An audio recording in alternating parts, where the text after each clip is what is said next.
time, I want to welcome you warmly to coming to the STM. It's really a great pleasure for me to introduce Professor Frances Flannery. Frances Flannery is a professor of religion at James Madison University and an expert in Jewish apocalyptic traditions, dreams and visions in the ancient world. Her work brings interdisciplinary understandings of ancient Jewish apocalypticism into conversation with global contemporary concerns such as violent extremism and care for the environment. Professor Flannery is the author of 2 monographs, Dreamers, Scribes, and Priests, Jewish Dreams in the Hellenistic and Roman Eras, published by Brill in 2004, and Understanding Apocalyptic Terrorism, published by Routledge Press in 2016. She's also the editor of 3 collected volumes, Experientia, Inquiry into Religious Experience in Early Judaism and Christianity, published in 2008, Biblical Wisdom Then and Now, published just last year by Routledge Press in 2021, and The Bible and Political Debate, published by T&T Clark in 2016. Professor Flannery has authored over 36 peer-reviewed articles or chapters, and this semester, Professor Flannery is a Trinity Longroom Fellow at Trinity College in Dublin, Ireland, where she will be conducting research on her new monograph, exploring the relationship between Jewish apocalypticism and the environment. So it's my great pleasure to introduce her to you. She'll be presenting her research on Jesus, the Jewish divine physician, understanding healing in early Christianity in its Jewish and Greco-Roman contexts. Thank you. Thank you so much. How's that sound level? Okay, great.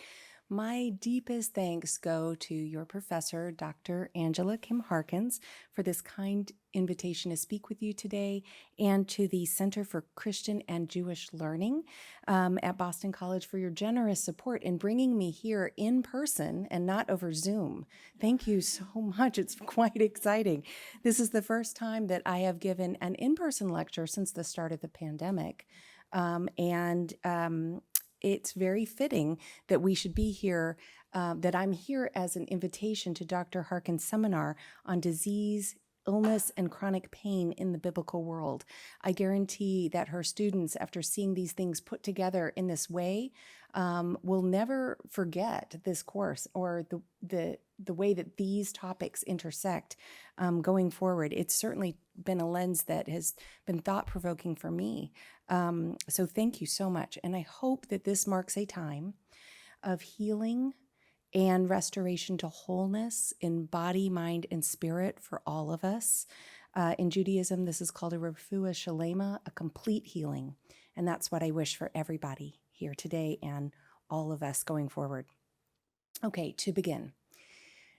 As I'm sure you know, the Gospels describe Jesus in many ways: rabbi, teacher, Son of God, the Word, Messiah, Son of Man, Son of Mary, Son of David. Each of these titles has come to have a certain meaning in Catholicism and in other forms of Christianity today, but we can sometimes miss what each title meant to an ancient audience of Jews, Christians, and pagans, by which I mean people living under the Roman Empire who practiced Roman religion. Today, I'd like to focus on a title for Jesus that is remembered less frequently, which is that of doctor, and on what it meant to the ancient audiences of the Gospels. What I hope to show you today is that this ancient understanding of doctor was actually quite prevalent. And if we skip ahead to the end of my talk, you'll see that by the period in which Origen was writing, Jesus was well known as a heavenly physician.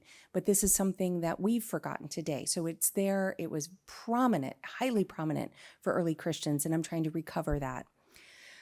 When we think of Jesus, though, we don't typically think first of something like doctor or physician. And doctor in Greek is iatros, which I'll put up later. But this is how Jesus seems to refer to himself in the Gospels, as I will show.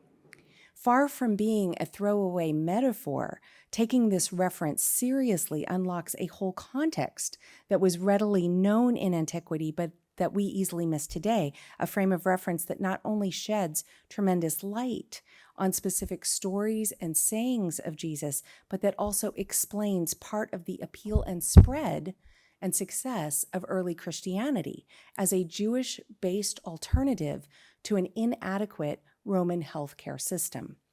My talk today will proceed through 6 parts, as you can see here, and I'm going to begin with methods and speaking about the approach that I'm taking here today. This is very well known to those in Dr. Harkin's class, but I'm going over what might be elementary for you all in that graduate class because this is a public lecture.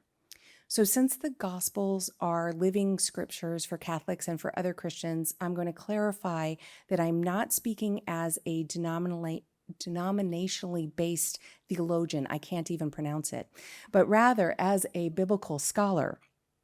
Thus, I want to begin by clearly outlining my methodological approach. As a biblical scholar, I approach each gospel as a text written by an historical author living in a certain place and time. I use historical criticism to situate the text in its original historical setting at the time of its composition. And I use literary criticism to carefully examine the literary patterns, words, and themes in the original languages of the Bible. My talk today will deal with the Synoptic Gospels, Mark, Matthew, and Luke, composed between 70 and 95 CE or AD. So in this framework, I'm not making theological claims about the living Christ. Rather, I can only analyze what the gospel writers say Jesus said about himself, not what Jesus actually said about himself. My approach also relies on social memory theory, which understands that a collective or social memory does not exist as a static, digitized file or recording of the past. Those of you with a medical background know this, that memory isn't remembered as a series of files we just go into and pluck out. That is always preserved in that way. At each moment, we reconstitute a memory biologically in terms of our present remembering. And indeed, any event is a pastiche of moments, of materials, of perceptions, and we tell these from different points of view. If we were to describe exactly and precisely everything that happened from the time that you walked into this room until now, we wouldn't record literally everything. We would select what to say and what not to say. It wouldn't be relevant to our story to discuss what material the desks were made out of.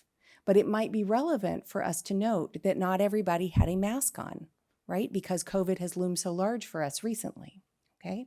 So that means that we are reconstituting that moment, that memory, especially collectively, in relation to the pressing needs of the present and according to the viewpoint of the groups doing the remembering.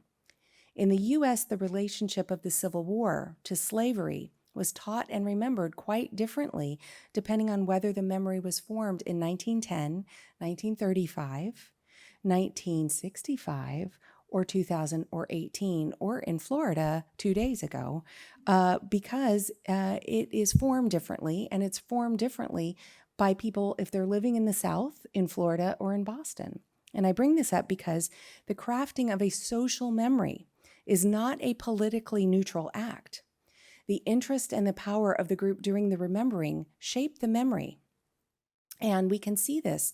And I bring up Florida because it's also going on in Virginia, where I came here from.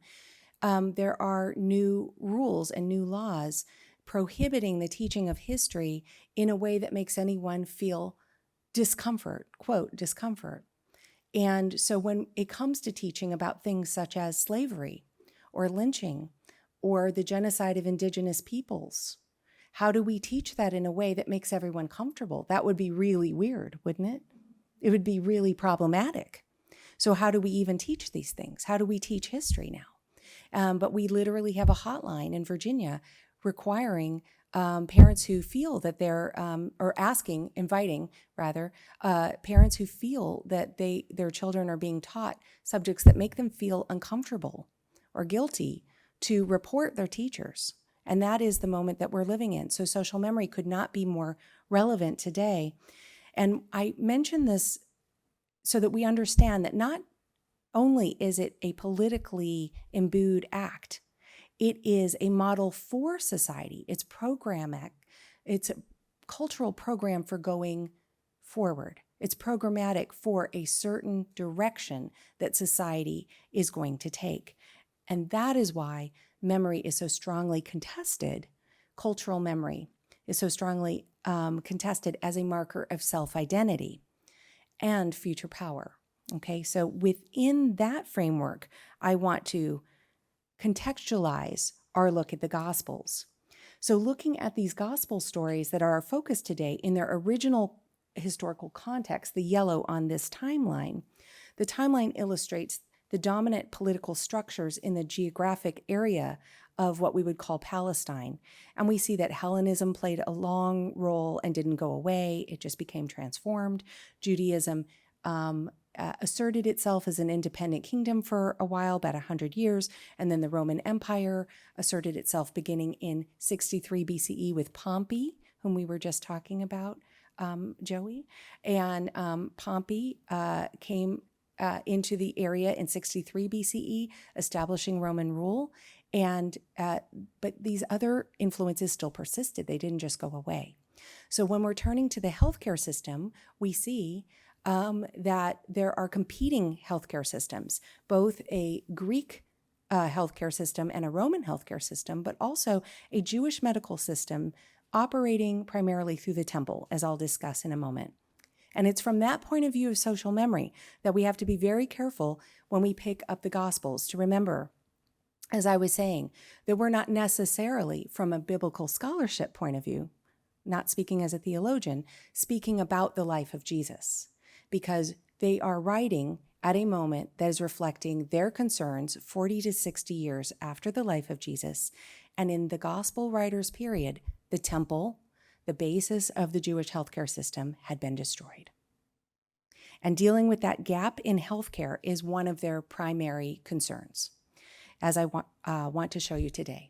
As they emphasize that Jesus is a physician and a doctor, they're responding to a loss in healthcare in Judea, but also responding to the alternative Greco-Roman system, because to partake in that as a Jewish person in the first century meant to partake in something that was not only a medical system, but that was also a religious system based upon worship of pagan gods.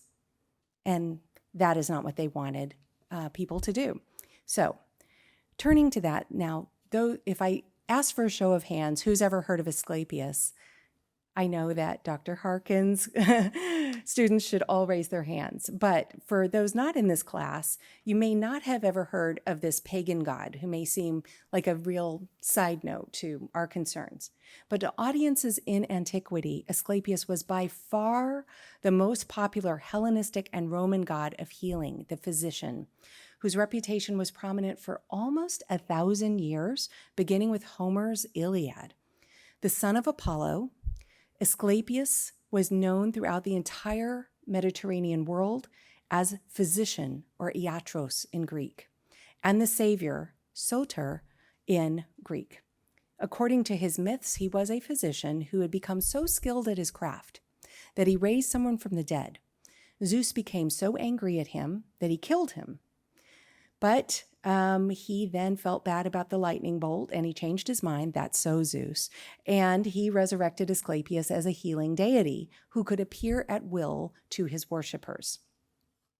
By the 5th century BCE and onward, and throughout the Hellenistic and the Roman periods, Asclepius was worshipped in popular healing cults, by which I mean a practiced religion that has rituals. So when I use the word cult, I don't mean something nefarious.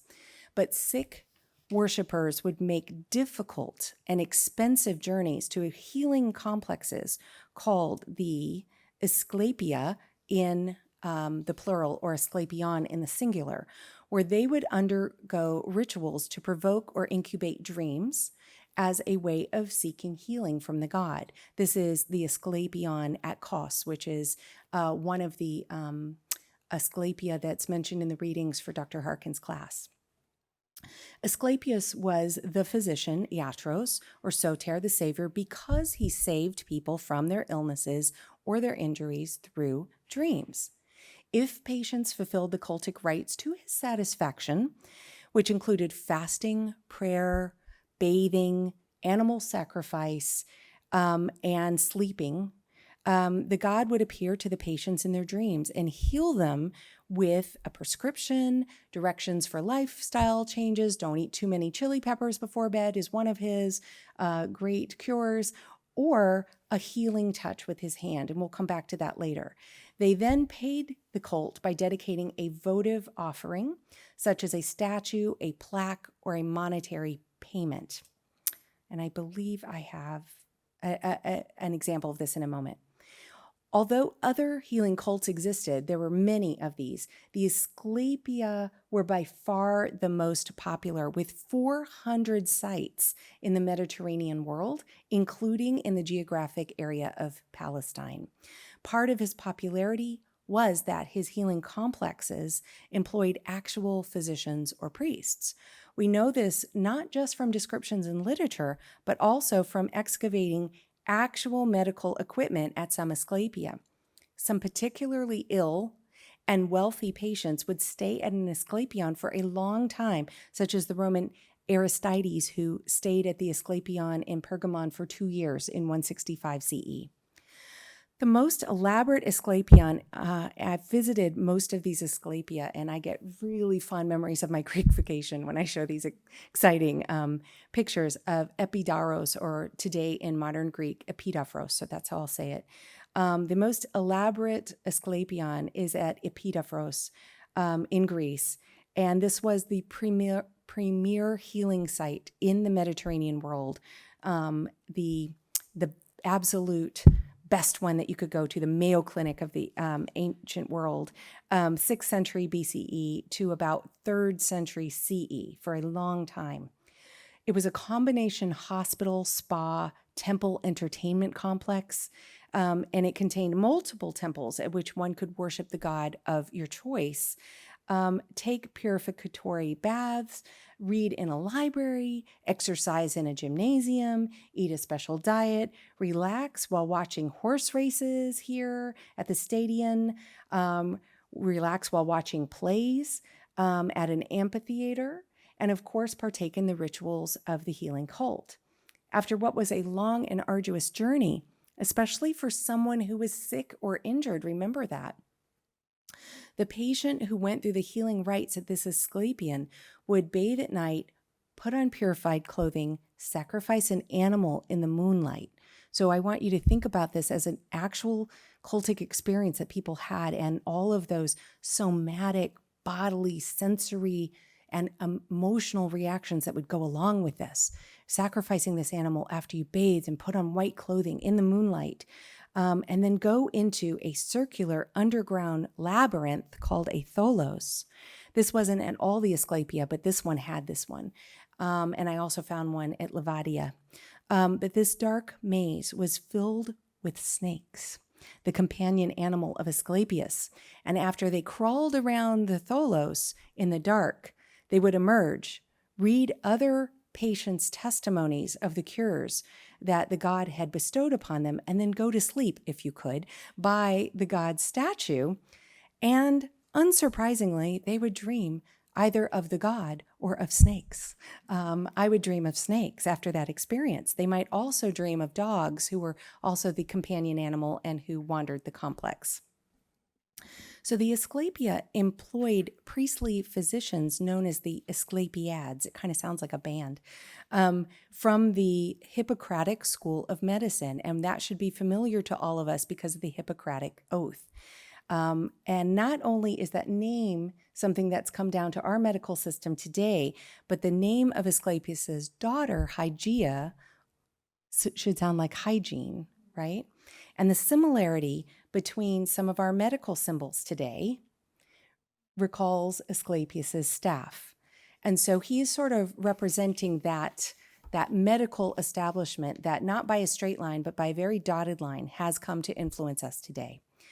And these actual physicians were practicing this early medicine on the patients. Sometimes they gave them a subject that caused them to go to sleep, and they would do cures upon them in their sleep, or even do surgery on them when they were asleep. And they would wake up many times feeling better or feeling even cured. And thus, as classicist Gil Renberg writes, Asclepius enjoyed, quote, a mere monopoly on therapeutic, you can tell when these are not my words, a near monopoly on therapeutic incubation, end quote, and, quote, a track record of widely heralded successes, end quote. So after receiving a cure, patients had to pay up.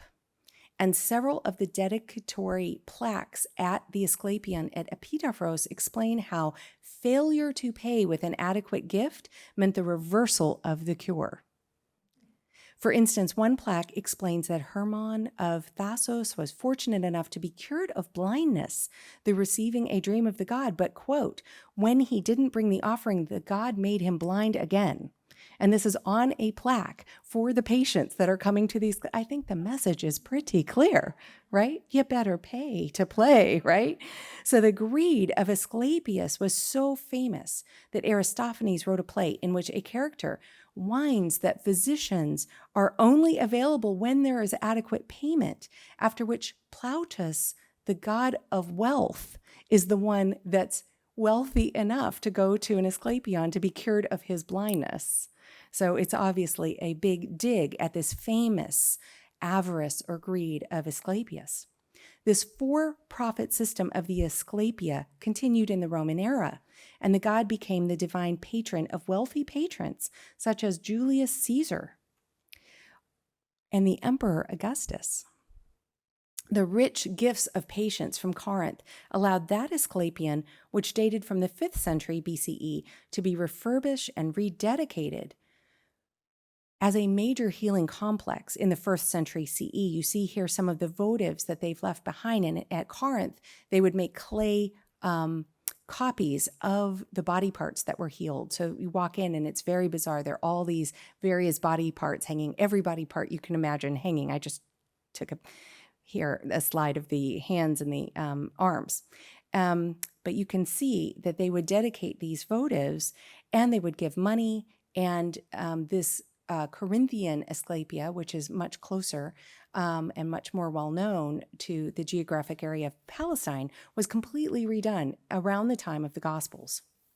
So now I turn from that healthcare system, which also included the Hippocratic physicians who would not just stay at the Asclepia, but also come to your house, but also demand payment. I'm going to turn to the Jewish healthcare system, which was quite different. Now, participating in the Asclepia was, as you saw, a religious act that was not fully accessible to sick Jews unless they were willing to go to this place that was dedicated to a pagan god, right? And so early Judaism provided an alternate healthcare system in Judea and in Galilee that was quite different. And I will show that Jesus seems to refer to himself as a doctor or a physician, an iatros, in 4 places in the Gospels. But the meaning of doctor is then framed within a Jewish context, an early Jewish understanding of the role. The first reference to doctor occurs in each synoptic gospel, in Matthew, in Mark, and in Luke, when Jesus is criticized for eating with sketchy people, and then his response is, quote, those who are well have no need of a iatros, an iatron actually in the Greek, but they have no need of an iatros, a physician. Okay, that's his referent. And then he says, I have come to call not the righteous, but sinners, after saying it's those who are sick who need a doctor. I think that it's a possibility that then he is known in this role. Jesus's comment might suggest that he's come not just to heal the sick, he's also come to include or address sinners. And in fact, in the Jewish healthcare system, these are not separate activities. They are connected. So in our minds, it seems sort of like a metaphor, and then, oh, I'm really here for sinners. So we take that part as a metaphor. But in the Jewish healthcare system, forgiveness of sins, healing the sick, and as I will show, some other activities are all combined under that heading, that mental container of being a doctor, being an iatros. So the Jewish temple, I'm going to come to that in a second. The Jewish temple was not the only cultic center of Israelite and early Oh, I think I'm on the wrong slide. Sorry. There we go. The Jerusalem temple was not the only cultic center of Israelite and Jewish religion, but it was also it was not only the center of religious cultic Judaism, but it was the center of the official Jewish healthcare system until it was destroyed by the Romans in 70 CE. Sick or injured Jews often sought folk remedies, so it wasn't limited to the temple. But if one had a serious illness and if one had the means, you could also travel to Jerusalem to present sacrifices at the temple, seeking to be healed by God. We don't have many first century CE descriptions of activities in the temple, but the system seems to have been based, at least in part, on literary descriptions of the Israelite texts about the tent of meeting in the wilderness on which the temple system is based. And that very clearly connects illness with sin. Illness and sin are connected very closely in a number of complex ways that I don't fully have time to get into, but sin can bring about cultic impurity, and illness can also bring out cultic impurity. So for instance, Leviticus 14, 2 through 32 describes how a leprous person, which then the text explains as someone who has a skin condition such as an itch, an eruption, or a spot, would make one ritually unclean, and therefore a priest would need to make a sin offering or a guilt offering on that person's behalf. What I wish to point out is that priests not only practiced ritual actions on behalf of the sick, it's not simply a cultic category, and they would address that by conducting animal sacrifice, by anointing the sick with a special oil and pronouncing them clean even before they were healed. So there are these elements of this cultic, ritualistic function. But they would also do things that, with the hindsight of germ theory, seem to be really smart hygiene in dealing with these things, such as social distancing. They would take the sick person out of the community. They would wash the patient's clothing. They would shave that person's hair. They would bathe the patient and keep them clean and have a period, or they would have the patient bathe and keep them clean and have them isolated for at least 1 week. And they would take all the contagious objects and the housing materials and wash the clothes of anyone who had come in contact with this, who had slept in the house. So it is a bit unclear how those literary descriptions about the tent of meeting translated into actual practices in the temple, but it does seem that at the very least, there's a connection between sin, ritual impurity, and illness, okay? And also a connection between the priests doing things that are both what we would consider rituals to restore that person and some medicinal types of practices that could also help the sick. And so that seems to be the general milieu in which Second Temple authors and authors like Josephus from the first century reflect on activities in the temple that have to do with healing.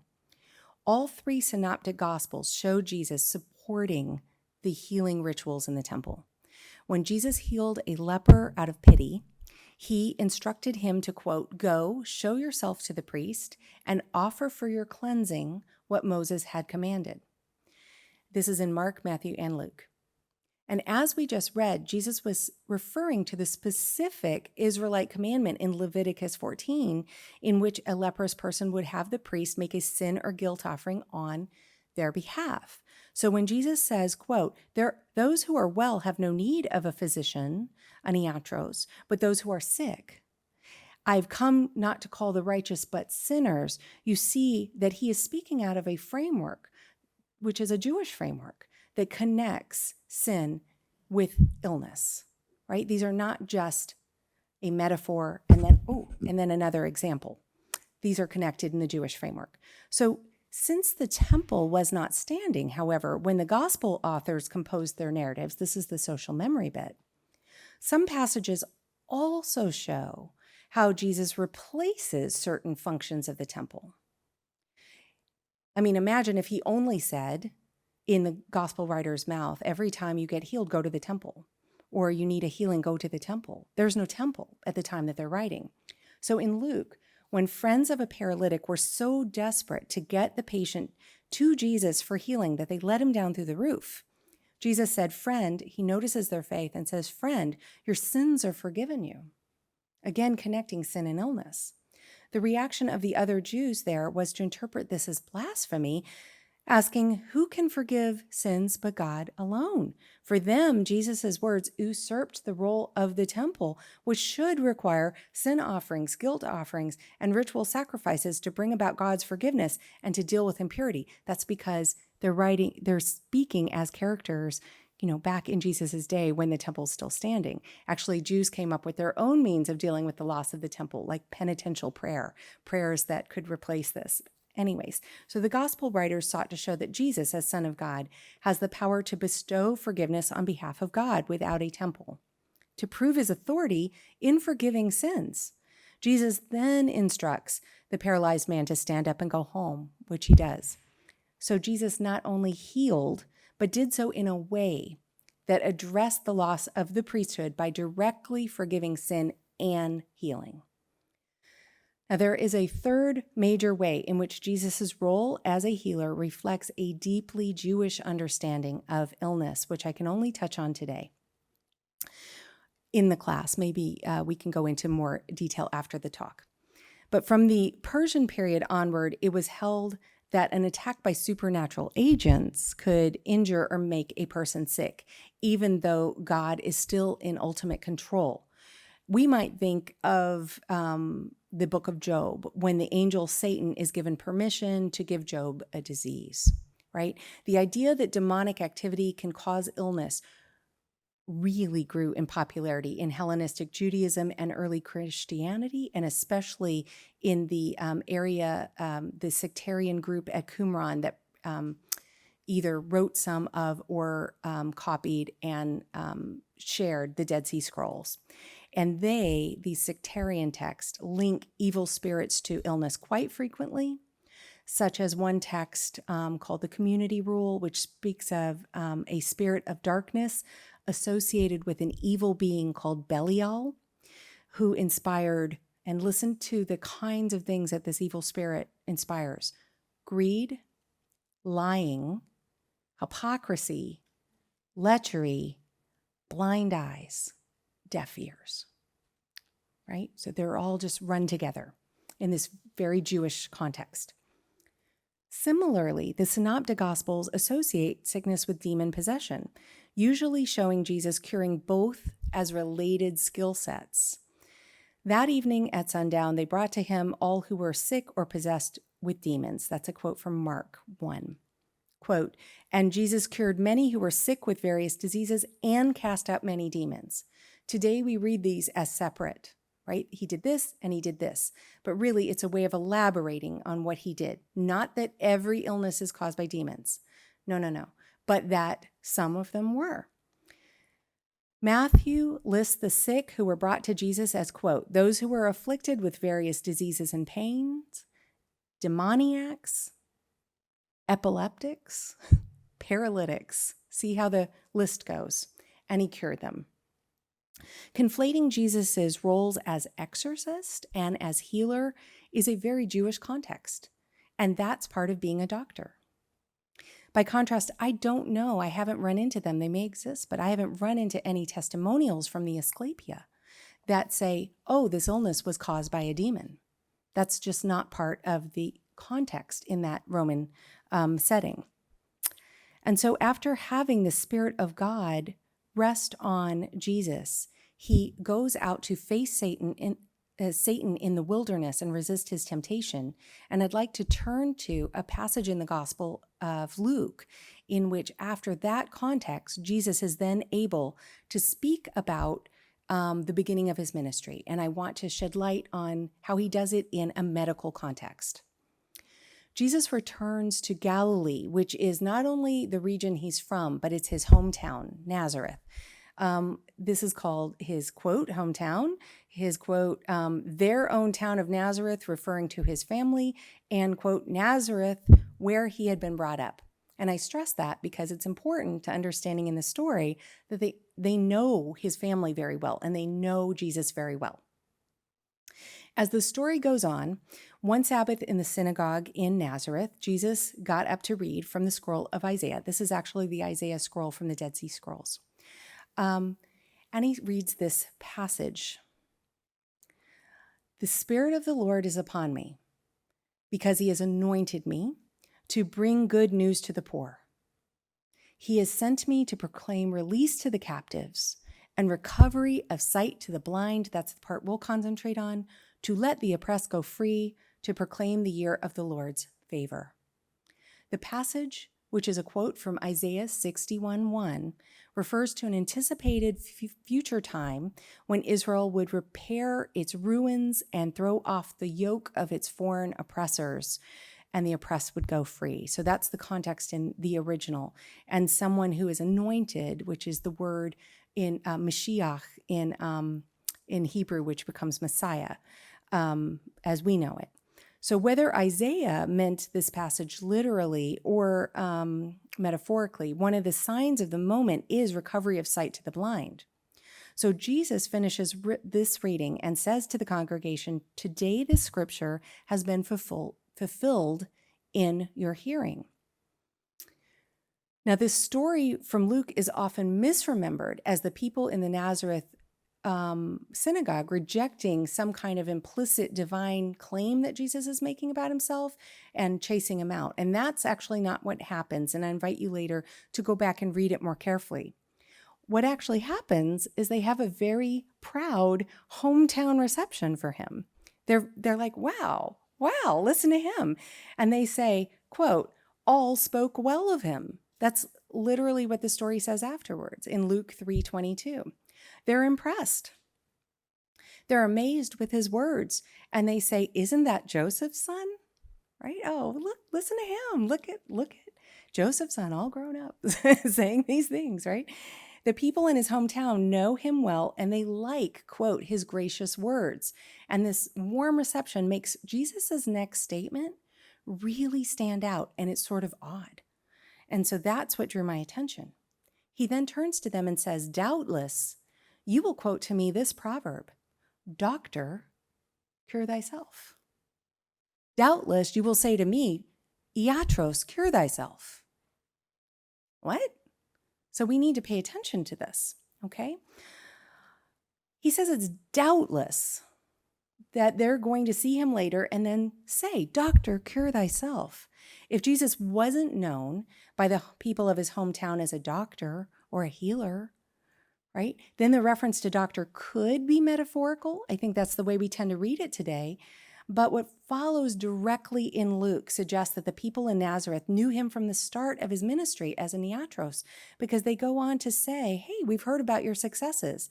They say, do in your hometown the things we've heard you did in Capernaum. And again, it's not a hostile request at this point, right? They're saying, oh yeah, we've heard about you doing these miraculous healings, right?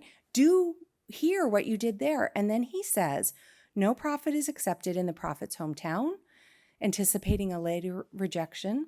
And he next compares himself to the prophet Elijah, saying, quote, Elijah was sent to none of them except to a widow at Zarephath in Sidon. There were also many lepers in Israel at the time of the prophet Elijah, and none of them was cleansed except Naaman the Syrian. It is only at that point that, quote, all in the synagogue were filled with rage and they drive him out. So a close reading of the passage gives a key context for Jesus' healing ministry. Jesus interprets a passage in Isaiah in a way that suggests that he has the Spirit of the Lord. I think that's implied. The poor will have good news and the blind will see. He expects that when the residents of his hometown see him accomplish these things, they will view him as a doctor and say, you need to cure yourself. And he also compares himself to the prophet Elijah, who raises a widow's son and who cures a leper. And Jesus does so in a way that stresses that Elijah didn't cure everybody, and Jesus won't be doing many cures in Nazareth. And it's at that point that they get mad, which, seems kind of fair, right? like when you read it that way. So by having Luke bring up Elijah, and I wanted to see if it's Elijah and Elisha. Anybody? It is Elisha too? Yay, because that's part of my point. And I thought I mistyped it, but I misremembered it. By having Luke bring up Elijah and Elisha, Luke is casting Jesus in the Jewish role of, quote, a prophet like Moses, a rare role described in Deuteronomy 18. This is in verses 15 and 18, a prophet who would speak for God and lead the nation. So he's positioning himself in that role of that person that's going to bring about that period of freedom. We know this concept influenced Christian understandings of Jesus because the book of Acts, which most scholars see as the same author as Luke Acts, explicitly frames Jesus' role as Messiah as being, quote, a prophet like Moses. This is in Acts 3:22 and again in 7:37. So we know the author has a prophet like Moses in his mind. So I would like to show for a moment that specifically Luke is drawing on the Jewish prophetic stories of the prophets like Moses, Elijah, and Elisha. In 1st and 2nd Kings, Elijah and Elisha are so empowered by the Ruach Elohim, the Spirit of the Lord within them, that they are able to work miracles like Moses, but also they do a lot more healing of the sick and raising of the dead than Moses. Elijah, filled with the Ruach, or the Spirit, stays in the wilderness, multiplies food, revives a dead mother's son, and ascends to heaven. Sounds a little familiar. Elisha is even more powerful, given a double share of the Ruach of Elijah. It's a thing you can have a certain amount of, apparently, in Judaism. He gets twice what Elijah had. He parts the water like Moses. He multiplies food. He revives a mother's dead child. He feeds 100 people with a small amount of food, and he cures a leper. And although he dies, his bones are so full of the Ruach of God that a corpse that accidentally touches them comes back to life.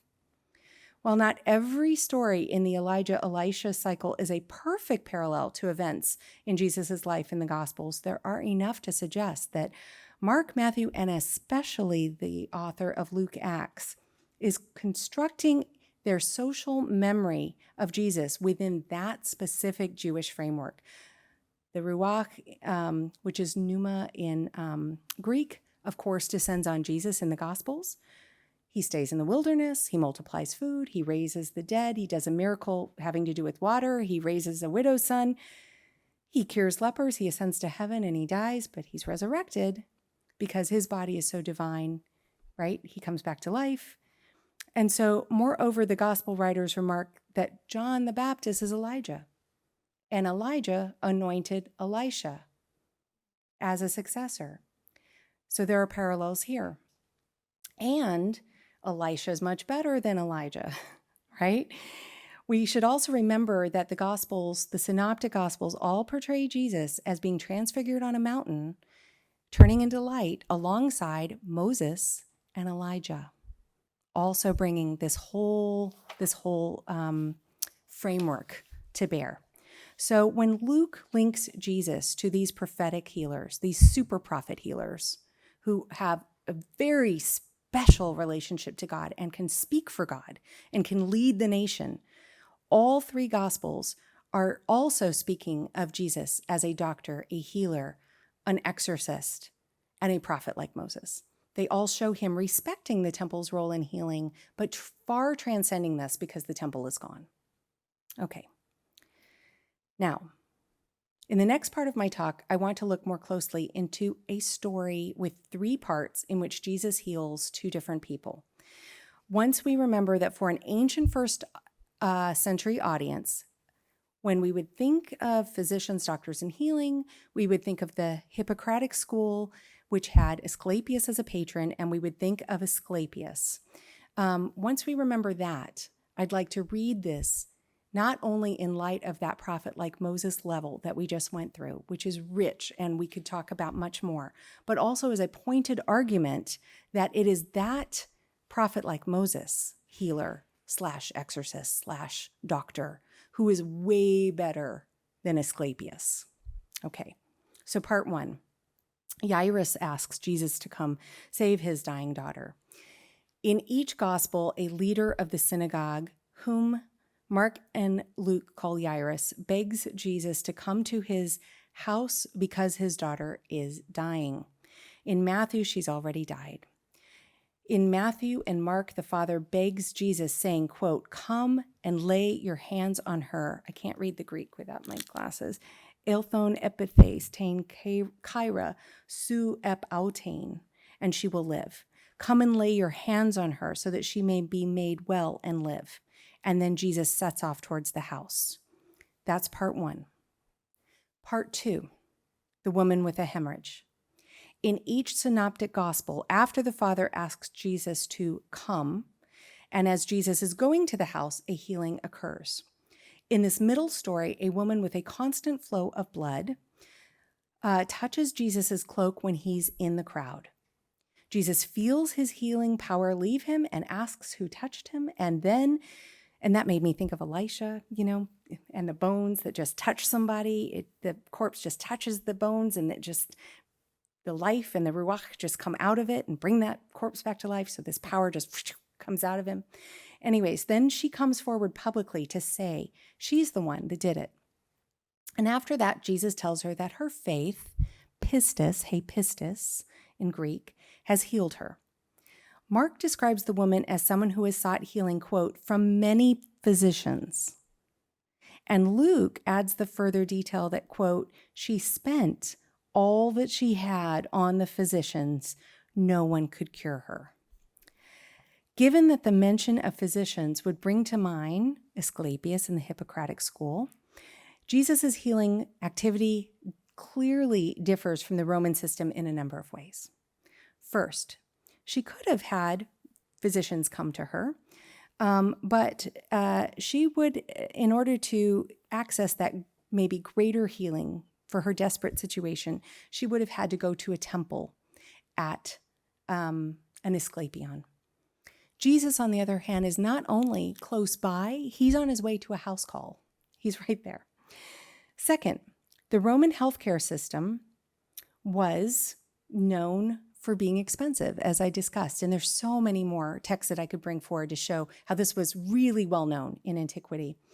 And according to Luke, she already spent everything she had on the physicians. Pliny speaks about the Hippocratic school and says there was no end to the profit that they could make. Okay, so a plaque at Epidafros recounted that Asclepius even made a poor child pay up. He asked him, "What do you have to give me?" And he said, "What do you have?" And he said, "I only have 10 dice. And he made him give him his dice, and after saying, "What will you give me if I make you well?" and took the kid's dice. Okay, and this is posted as a warning to all the patients that are coming in. So instead, Jesus' healing power is free. Third, all of the other physicians couldn't cure the woman, but Jesus could just when she touched his cloak. A fourth distinction is the role that faith plays in the gospel story. After her public confession, Jesus says to her, "Daughter, your faith, pistis, has made you well. Go in peace." This stands in sharp contrast to the Asclepia, which made it clear that a person could be cured even with no belief in the cures, if only the promised fee was paid. One plaque posted at Epidafros describes how a man with 9 paralyzed fingers came as a suppliant, as a worshiper, but, quote, and this is on the plaque that the patients would read, quote, "When he was looking at the plaques in the sanctuary, he didn't believe the cures and was somewhat disparaging of the inscriptions. He carried out the rituals anyway and saw a dream of Asclepius in which the god healed all his fingers. Next, the god asked him if he would still not believe the inscriptions on the plaques around the sanctuary, and he answered, no. To this, the god replied in the dream, quote, "Therefore, since you doubted them before, though they were not unbelievable, from now on your name shall be unbeliever." The man's new name was apistos, literally no faith. Yet the plaque continues, quote, when day came, he left well. The man's healing was explicitly not dependent on his faith.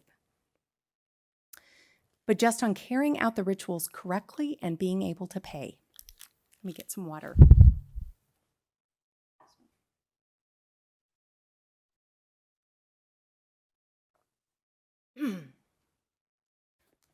Just one moment.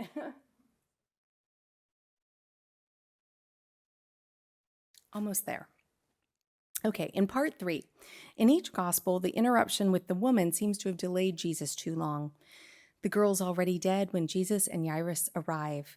Similarly to what Jesus said to the woman, Jesus says to Jairus, "Do not fear, only believe, and she will be saved." Those at the house know the girl is dead and they're mourning, but Jesus contradicts them, saying, "Why do you make a commotion and weep? The child's not dead but sleeping." In all 3 gospels in some way. In each version, pardon me, moment for my body. In each version, Jesus says she's not dead, she's sleeping. Now, this might seem to refer to the fact that sometimes when people are dead, maybe they look like they're asleep. But in this setting that I've established is so prevalent in people's minds, somebody who is said to be sleeping brings to mind some of the practices and iconography of the Asclepius cult, especially when we see that the father said, "Come lay your hands on her." Asclepius was known as apocalyptic from the hand because he often stood by the sleeping patient to touch them with his curative hand. The iconography appears in reliefs of Asclepius, such as here. However, if these references to sleep and a curative touch are meant to elicit mental comparisons of Jesus to Asclepius, then the point is that Jesus is a much better physician. The little girl wouldn't have been able to go to an Asclepion being so sick, and the elaborate rituals were not conducive to an emergency situation. And this saying where the father says, "Come," Jesus immediately comes to his house, is not something that Asclepius would have done. And even though Asclepius raised someone from the dead, he got zapped by Zeus with a lightning bolt for it. And we have no reason to think that God is not pleased with Jesus. And God, through the Spirit, has already just previously said, "You are my son, in whom I am well pleased." So the way that Jesus brings the girl to life is also striking if we're in the milieu of comparing mentally this container of, oh, he's very different than Asclepius. Because not only does he stand by a sleeping girl, take her by the hand, but then he says in Aramaic, "Talitha kum," little girl, arise. The gospel writers all retain this phrase in Aramaic, despite writing the rest of the gospels in Greek. Some researchers on the historical Jesus therefore see this as one of the few sayings of Jesus that they can definitively pin to Jesus, but they're very conservative in what they're willing to say the historical Jesus would have said or done. And they do think that healing is one of those secure pins that they can hang their hat on. But I'd like to read it as a little bit differently, as saying that if this whole episode is meant to be read in dialogue with the Asclepia, then Jesus's phrase, when left in Aramaic, is making the point with an extra punch that it's this Jewish doctor, right, who's able to do all these things that Asclepius cannot do. Boom.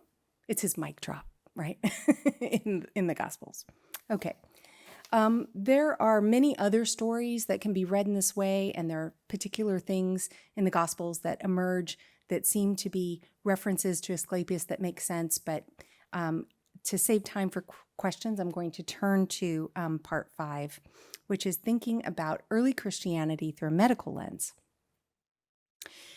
In the 1st century CE, it must have been ludicrous to think that an little early Jewish sect that believed that Jesus was the Messiah could eventually replace this vast system of Roman religion and Roman healthcare. And yet, by the 4th century, that is precisely what happened.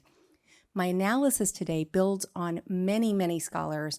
No scholar exists in isolation from the history of other scholars and the scholarship of all those who've gone before us.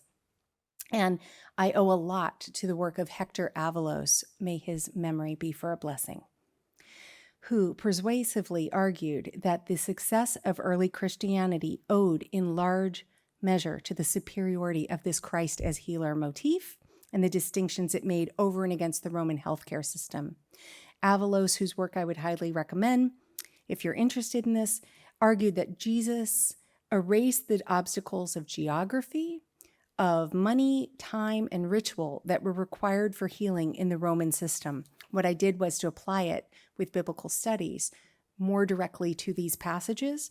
And I would also add that part of the historical success of this Christian healing model was the way in which it empowered the sick by introducing faith as a means of facilitating healing.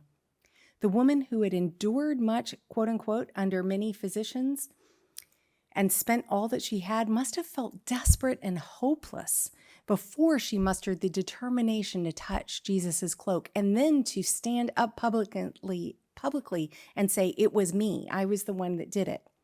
When Jesus said in response to her was not just, "I'll heal you."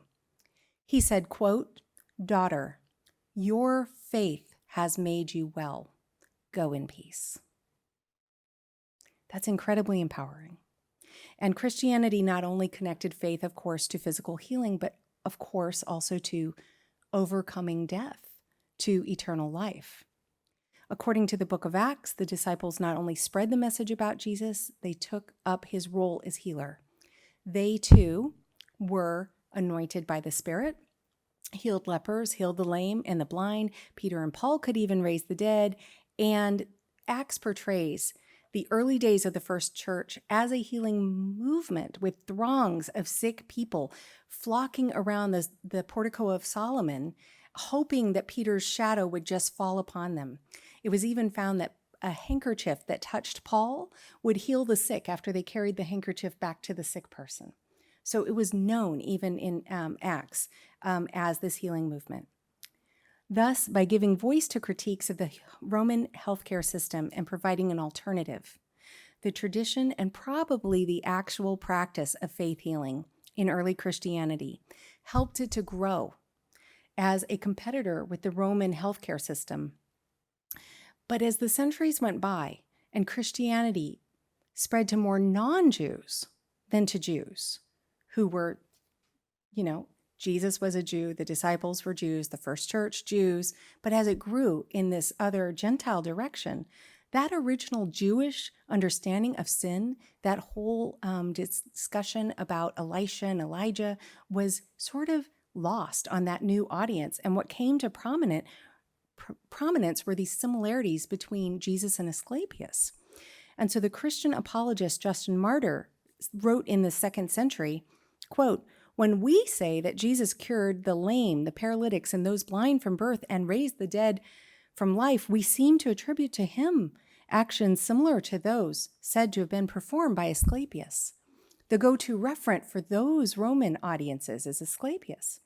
So as the historian Lee Jefferson has shown in early Christian art over the centuries, Jesus even starts to take on the physical features of Asclepius, morphing from this.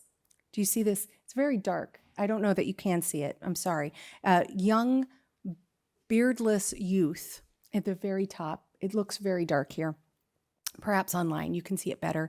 But his earliest portraits were young, beardless, and he wore a tunic and then a robe over this. To this, the figure on the left is Peter. The figure in the middle without a shirt is Jesus. The figure on the right without a shirt is Jesus. So these are two portraits of Jesus, teaching in the middle, Sermon on the Mount, and on the right, healing. And this view of Jesus, of a shirtless Jesus, bearded, masculine, shirtless Jesus, who gives the impression here of being Asclepius, those statues of Asclepius that I've shown you. And yet, even though he became, in appearance, more like what we think of as Jesus, his points that we recover when we understand the Gospels as a dialogue with the Asclepia are very different than the Roman healthcare system. And that is that the poor deserve equal access to healthcare. That a doctor should be moved out of compassion and not by greed. That you have the power to heal yourself through belief, and whose message is do not fear. Only believe. Go in peace. And I wanted to end with this beautiful photo of someone who well understands this. This kind of inclusion is true healing. And this is part of what prevailed over the Roman healthcare system, as Pope Francis understood when he kissed this worshiper in St. Peter's Square. That it's that sense of belonging that's exactly the kind of healing that brings true peace. Thank you.